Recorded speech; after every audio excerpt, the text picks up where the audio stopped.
as Monkey Spanner. Yeah, I agree completely. Muhan really feels like it's the mid-tier team. The team is sticking around in third place, and it's going to be very hard for them to defeat Monkey Spanner and MVP. And they keep switching around their roster a little bit. 3 players left of the original roster. Yep. What the hell? 3-man team. I believe Damon is new. I'm not 100% sure. Damon, on that. yeah. I think Genie is too. I've seen Genie before. Brodoak, I've seen him around for a while, as well as Rice Flower. I think, oh no, they don't have Chris Angel. That's they cut Chris Angel? No. Chris Angel's on Get Outs, I believe. Oh, yeah, he's on Get Outs. He's on Get Outs. Oh, but I expect MVP to be the winners here. They are definitely stronger statistic-wise, and they have a lot of international players on their team. Look at this. Everybody hailing from almost everyone hailing from a different 2 Koreans, a Canadian. I can't tell what those flags are. I'm ignorant. Singapore and Malaysia, I believe. Ah. Malaysia That makes sense. That makes sense. Sorry, I'm an American, so automatically I'm bad at geography. So the rest of the world can laugh at me. I'm Australian. I'm in the middle of nowhere. I don't know where anything is. Also, I'd like to mention, even though Carl is Korean, he has spent a lot of time overseas, and he kind of considers himself a little bit more of a foreigner than a natural born Korean. Yeah. Bit of a all right. Bit of a foreigner, bit of an American, maybe. But he still has that Korean passport. Yep. So he has to go to the military. Oh, that sucks. That's not fun. That's terrible. No Korean wants to go to the military. I'd be surprised if anyone would ever want to go to the military anywhere in the world. Well, I mean, there are people that voluntarily I guess so. I guess there's like people that... If you have no direction in life and you want to kind of... make a difference or have somewhere to go, something to do. Yeah. Kind of, sure. Get someone to help teach you some discipline and kind of get your life on the right track. The military can be a great way of handling that. Yeah. And I know that I think the Air Force Reserve actually sponsors Cloud9. Really? Yep. It's their newest sponsor. So that's interesting. A little shout out to them. Yeah. I mean, there used to be a Brewball team sponsored by the Air Force, I believe, in Korea. Air Force Ace. Yeah. The Korean military actually sponsored them because a lot of the pro gamers back in the Brood War days, they had to go to the military. Right. So they were like, well, we have these huge stars, and they have to go to the military. It's going to end their career. They have to be in the military for almost 2 years. Yeah. Exactly. That will destroy anyone's career. Yeah, absolutely. So they made the team called Air Force Ace, so the legendary player Boxer could still keep playing in Brood War. They essentially just made it for him. Yep, they did.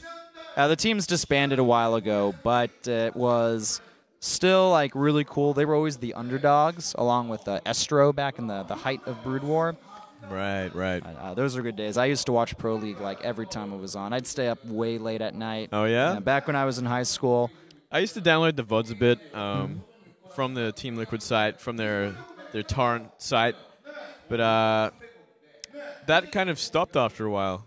I think it went down or something. I can't remember. The Team Liquid torrent? Yeah. Well, I never usually watch it live or anything. Now there's Liquid Dota. They split the Dota from the StarCraft site. I found that a little bit odd and a bit strange, but I mean, personally, I liked watching the Brood War and Smash News in addition to Dota. I was able to like kind of switch between what I wanted to see on Team Liquid. Yeah, I don't know about splintering up the site a bit. Yeah, I don't know either. Maybe they were just getting too much traffic, Dota traffic or something. Yeah, it's possible. But regardless, Liquid Dota still has a lot of cool features to it, and that's kind of my go-to site, I suppose, when it comes to Dota. That or the Dota subreddit. You always got good stuff there. Yeah, I love the Dota subreddit. That guy's like, well, I'm on TV. Yeah. He is indeed. He is. We got a bit of a delay here. I wonder what for exactly. Well, I mean, it wouldn't be a delay if it wasn't the KDL. Well, we always have some type of computer problem. Tier 1 went off without a hitch, man. So I don't know what's happening with these Tier 2 guys. I am not sure. Yeah, but Genie and Damon do seem to be kind of newer players in the squad. I think Genie has played a single game or two with them. Yeah, maybe one. But Damon does feel pretty new. Yep. Kwon Soon Chul. Yep. And Han Song Yoon. That's correct. Yeah, we'll have to really wait and see what they do. I mean, we see exactly what one player can do to a team with Rave coming from nothing to winning. So these guys have 2 new players, Genie and Damon. We'll have to really see what they can do for Muhan. See if they can really get out of that mid-tier bracket and compete with Monkey Spanner and MVP.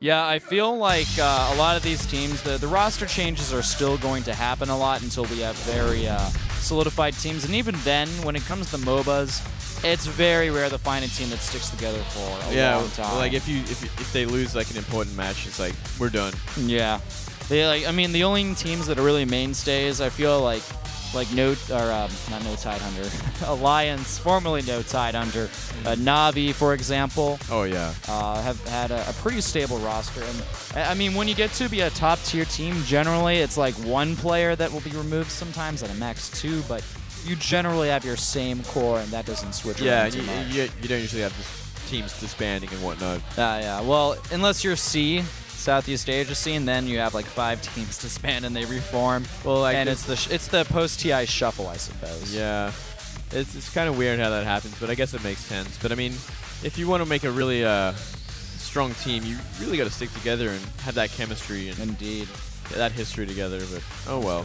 Straight off the bat, we see Muhan banning out the Batrider and Doom, and for Hot6 getting rid of Death, Prophet, and Lycan. So removing a little bit of Rat from Team Muhan's repertoire. No Rat, no push, sir. Muhan just saying, you know what, MVP, these are strong heroes, and we don't really want them in the current meta against you. No, no one wants to deal with the Batrider, and I mean, Doom, very strong. Yeah, Batrider's, he's like at 100% picking Dan, I think. Yeah, I would not be surprised. Like 99. Point. Yeah. He's still like just a top tier hero, and they have to like just completely nerf him to the ground to the point where like no one even wants to pick him anymore, I feel. I don't know about that much of a no. Well, no, I think like either he's useful or he's not, I think. Yeah, maybe they can try and change the mechanic of lasso in a way that doesn't completely make it broken, but it kind of like gives the person who's getting lassoed maybe some more options. Yeah, I don't know. It's just a difficult hero to kind of work with. I'm sure Ice Frog pulls his hair out about that hero every now and then. Yeah. I keep nerfing him and they still keep using him. Still too strong. He got a big nerf after TI3 last year, and he wasn't seen in the scene for like 2 months, and then like people started picking up Batrider again. They're like, you know what? Even after the nerf, he's still really good. You just have to be a little more precise with him. Yeah. All right, we got some pretty interesting pickups. Bristleback, Luna, and Invoker, Dazzle. Yeah.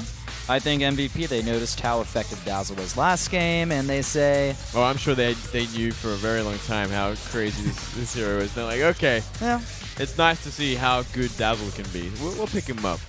There's Genie. He's been around with Muhan for a little bit, I suppose. Just didn't have his picture. Playing the carry, position 1. There's Raji. Roger Tan. Raji. Hailing from potentially Singapore or Malaysia. Or not Singapore, from Malaysia or Thailand, maybe. Okay. I am actually really embarrassed that I don't know that flag. And I'm sure there's people in chat flaming me right now. But I'm willing to take it. That's what you get for not remembering this flag, sir. You'll never forget. You'll never forget again. That's what I get, man. Yeah, we'll have to do some research on these flags. I really need to... I just need they can pick up a history book or something. Pick up a flag book. Flag book. And we see some more bands out. Tinker from Muhan. Shadow Demon from MVP, as well as Ancient Apparition. Yeah, so pretty darn standard bands. Yeah, very standard. Yeah, nothing too crazy. Getting rid of the high-level supports.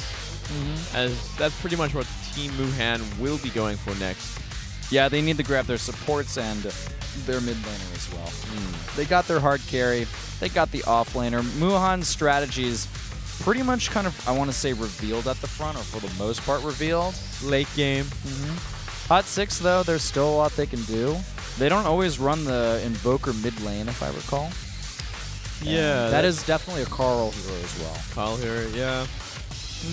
I do appreciate a good mid lane Invoker more than anything else, personally.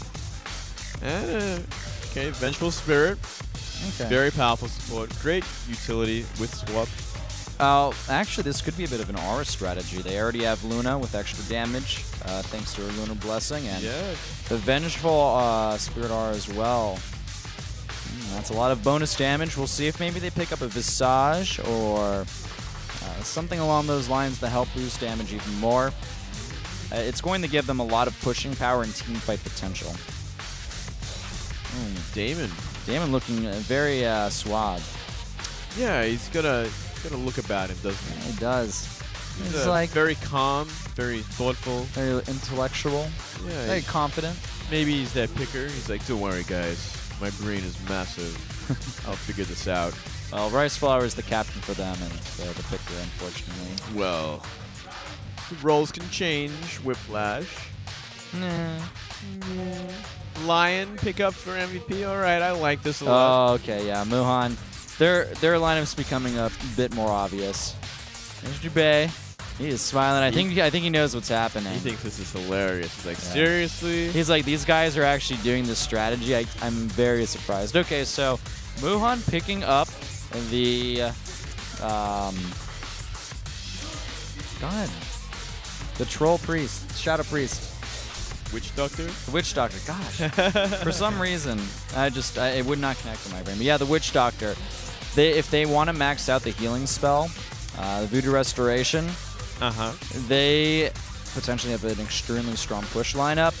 They don't have anything like a Nature's Prophet yet in that lineup, but this is a powerful early game composition. Okay, very interesting. It's not on the level that Nemesis did last season, but there's the potential for that. So we'll have to see exactly what they do. Maybe they can maybe get an early rush. They don't have any lifesteal. Yeah.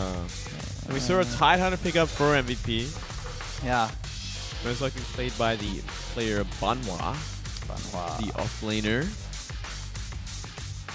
Pro Doak. They're kind of position 1 player by the looks of things. Yeah. There's Carl. Her Jungwoo. This is a Korean name. That's interesting. That's a really interesting name. Her Jungwoo. Yeah, it is. The Jungwoo part is not terribly uncommon. Well, but there's 2 weird things about it. Well, not weird. Different is her, and it's only a 2-syllable name. Oh no, Her Jungwoo. So it's 3. 3 pods. Yeah. They had it connected. Yep. They like to do that. There's weird naming conventions in Korea that I don't understand. But no, that's 3 syllables. Okay. All right. Well, for those of you who don't know, almost every single Korean name is 3 syllables long. Yeah. Like 99% of them.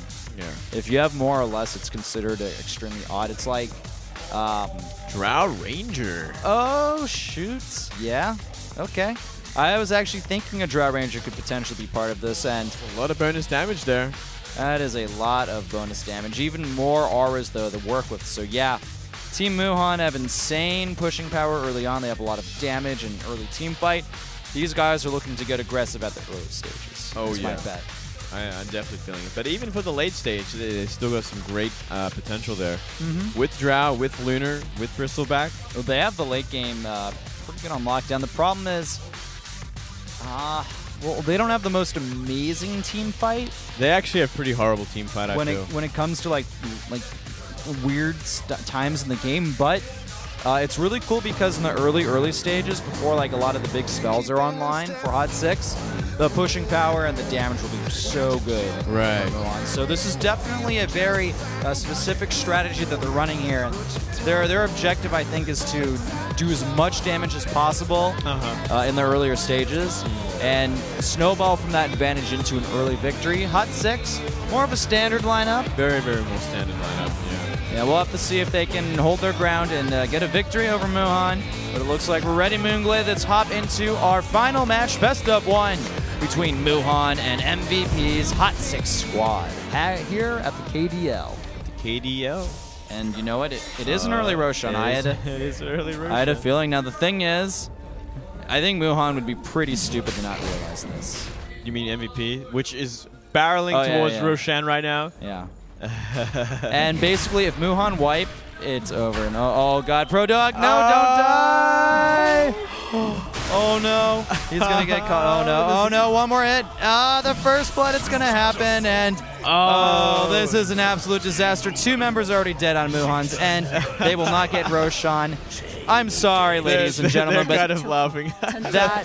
that was the most obvious Roshan attempt in the history of Dota. Yeah, that was a bit of a giveaway, and they gave up 2 kills of first blood as well as an extra one, and I think even Roshan was going to get first blood there and on the bristleback.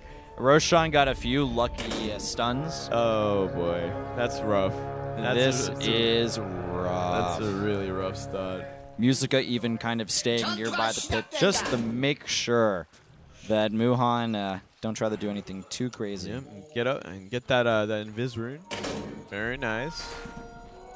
So basically, with Hot6 getting the first blood and a second kill behind that, it is, at least it wasn't the Invoker that got the kill, but who actually got the first blood there?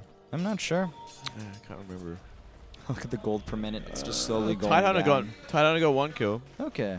Well, not the most important person at the Well, I mean... Oh, Musica. Everything that goes towards that Blink Dagger is pretty damn good. When this Invoker hits level 2... We'll see maybe Cold Snap. Oh, he doesn't have Cold Snap. Okay, he says, you know what? I'm just going to harass you out of this lane. I'm going to be really annoying. Maybe even force you to use your bottle. I think if you went for a Quaz build first with the Cold Snap, that would have been the kill. But he went Exort. So you're going to do a little bit of damage. Maybe if he got a Sunstrike early, could have done something. Yeah, maybe. It would still be kind of hard to land in that scenario, but I would have preferred the Cold Snap.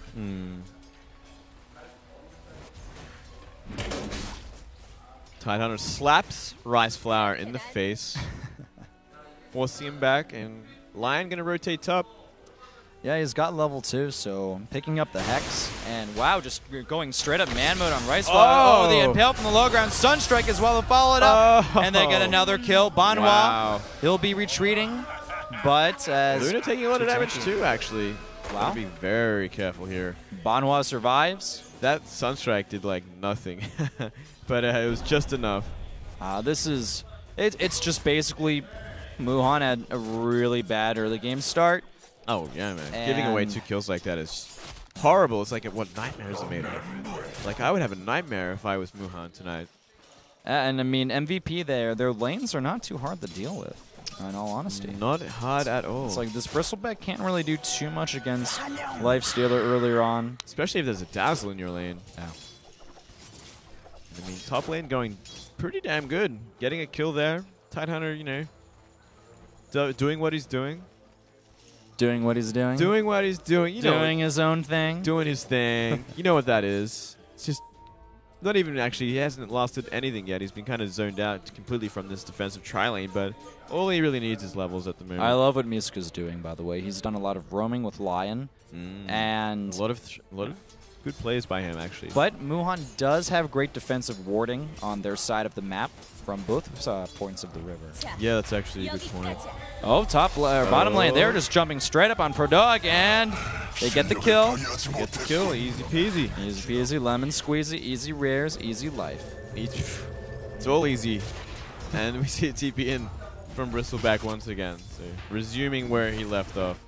And so for the 0, 3 minutes into the match, MVP with a very large advantage, throwing out a poison touch on ProDog, but I don't think they can get another kill here. Depends how close ProDog is planning to go. Gosh, they're actually just zoning him out so hard. Oh yeah.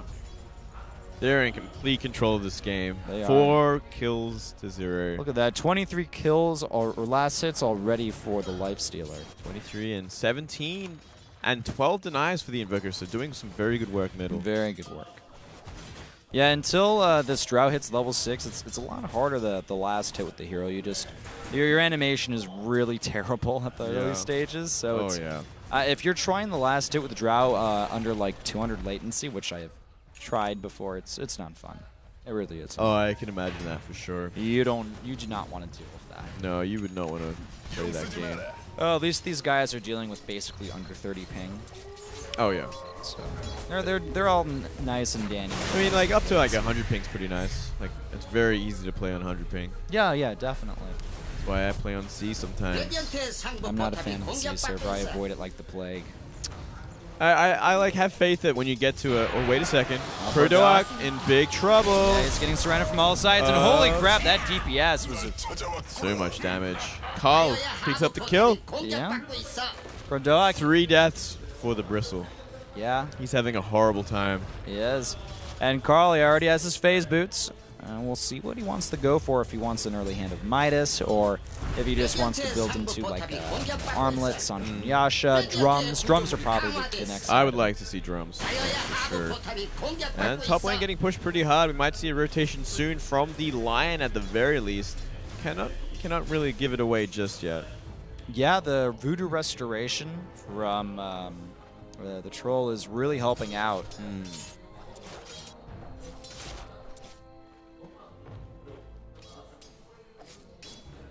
Mid lane still very much in the Invoker's favor. Look at the just the pure straight up skill difference. Top tower will fall. The mechanics of the Invoker. 20 denies. 21 now. Sheesh.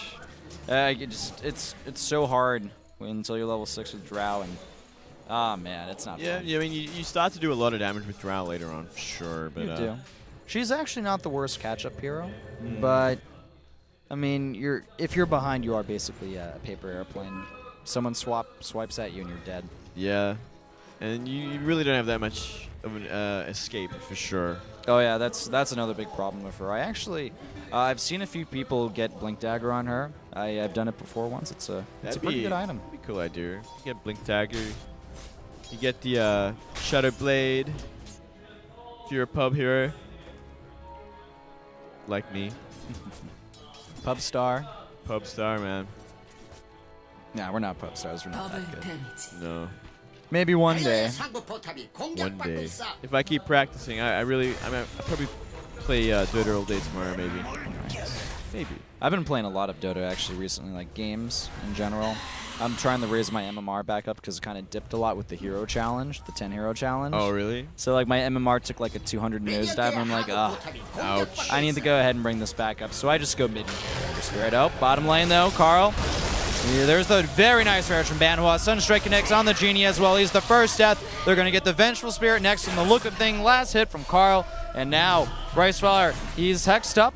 Can he actually run away? He does have boots, but no, the Impale will connect. He gets slapped down. And that's 3 deaths. Carl getting a double kill. 8-0. 47 last hits on this lifesteal. He has so much farm. He looks actually bored in the booth. They did a close above him. Not the best scenario for Muhan, and no, they're in a horrible position. I mean, as can be expected when you get jacked on doing Roshan like that, giving away first blood and an extra kill on top of that. Not a good position at all. And I mean, it was ambitious to say the least. The problem is it was just so darn obvious that they were going to go for a level on Roshan. They have all of the auras up. They have some sustainability with the Witch Doctor, a little bit of tankiness from the Bristleback. Yeah. And the Nasal Glue for negative armor, so. Drums up on Carl. Very early drums, nice. Nice, Carl. Actually, we have a bit of rotation. Muhan has said, you know what, we're going to come switch our lanes up, go to the bottom. Yeah, so you know what, we can't actually deal with top anymore. We're going to go bottom. I think it's more for the tower, actually. Yeah, I agree with you, Moonglade. I think it may be a tower thing. But, you know, Lifestealer is totally okay just chilling in the jungle. He says, well, whatever, I can still farm. And I'm pretty sure they could gank again at any point with their advantage. I mean, they're not afraid. Banhua, he sees everything, and they've actually overextended a little bit, but the killing power just, it's not really there. And, oh, Carl, he's going to go straight on to the Vengeful Spirit. Turns around, though. Doesn't want to get too over-aggressive. Nuke's going back and forth. Musica. Oh, he gets silenced at the last second by the Drow. Sunstrike went down. Didn't kill there. Oh, so close. One more right click from Carl would have secured the death. Oh, yeah. Still, though, good attempt from the Invoker. Yeah. Raji is still playing a very, I guess, good team game. Helping out where he can. Oh, we have a bit of initiation, though. Rice Flower, he's the first target, and yeah, the Impale to finish the job. Just wanted that kill steal. Kill secure. Kill secure, 9-0.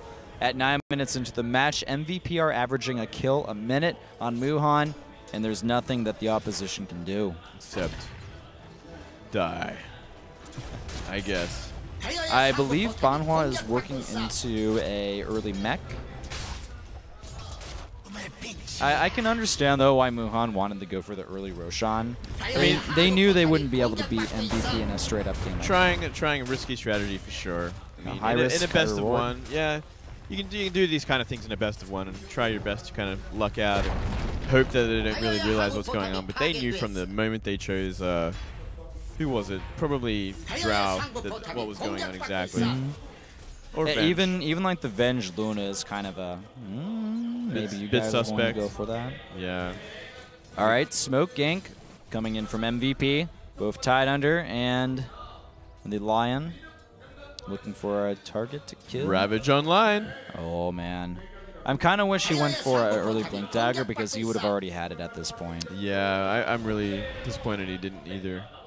But regardless, they have good team fight. Oh, they have great team fight. Oh, the smoke's revealed. Here we go. All right, there's the Gush, the slowdown Rice Flower, and Finger of Death. Straight up fingers in. Yep.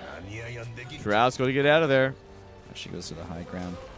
Yeah, unfortunately for Muhan, they have pretty badly lost all of their games. Yep, 10-0 at 10 minutes 40. They got to get another kill soon, or it's going to not be a kill a minute. Yeah. They got to be careful there. And we have a Midas on the Invoker, so he's getting well fed for the late game, for sure. Smoke on the Vengeful Spirit. They might be trying to look for a counter gank at some point here, but I don't know what they can do. Ravage still available, but this is how confident. Look how confident the Lion and the Tidehunter are. They're like, yeah. They're so confident. Well, they know Muhan. They're behind. They don't have the best team fight unless everyone's there. I mean, look at that. Drow has maxed out her aura. Yeah. And push the tower. Tier 2 mid. Weave goes on. It's just Muhan, like, what do they do against this? They're so far behind. They have four members there, but they don't have the Bristleback. He's going to teleport in, and all right. This could be it. There's the silence. There's the Ravage, though. Follow-up. Sunstrike hits Genie. Anchor Smash to finish the job. And it's already one down on Muhan's team. And can the Drow TP away? No, not fast enough. Carl secures the kill. Now they're going to go after the rest of MVP. Buyback from the Drow. And then there's an Impale on the Product. He will fall. MVP complete dominance. There's never been a more dominating game, I think. 13-0 at 12 minutes. Well, Tier hold on. 2 mid is gone. Dagon 5's Meepo game was pretty dominating. That was dominating, but there was, I believe, 2 deaths in that game. So far, no deaths for MVP. Can they do what Dagon 5 could not and have a flawless game? Maybe. Maybe. Could we see a 15-minute GG? We have before. Have we? Yeah, I think there was one in season. Oh, no, the quickest game was like 12 minutes. Wow. It was like a full-on all-in rush lineup. They failed Roshan, but then they went back in and got it anyway. It was actually Rave versus Nemesis. Back then, Rave was Eye of the Tiger. Okay. And a little bit of a different one. Sanjin Yasha online for Lifestealer, Mech, for Tidehunter. They're going to just go straight for Roshan, and I mean, they're smoked. I actually feel like Muhan, I don't even think they can contest this. No. Well, I mean, I don't think Ravage will be online just yet, so which will help them greatly. Could just be a bait. Oh, already trying this turn it around on the Rice Flower. He's low on health, and there's a very nice triple Impale Finger on the Genie, and there's the Eclipse trying to do some damage here and there, but MVP are just too damn tanky. They got the heals from Dazzle. 3 already dead on Muhan. The 4th could be next on the Rice Flower. Banhua just soloing up. One more hit. The one charges helping out, and Banhua gets away.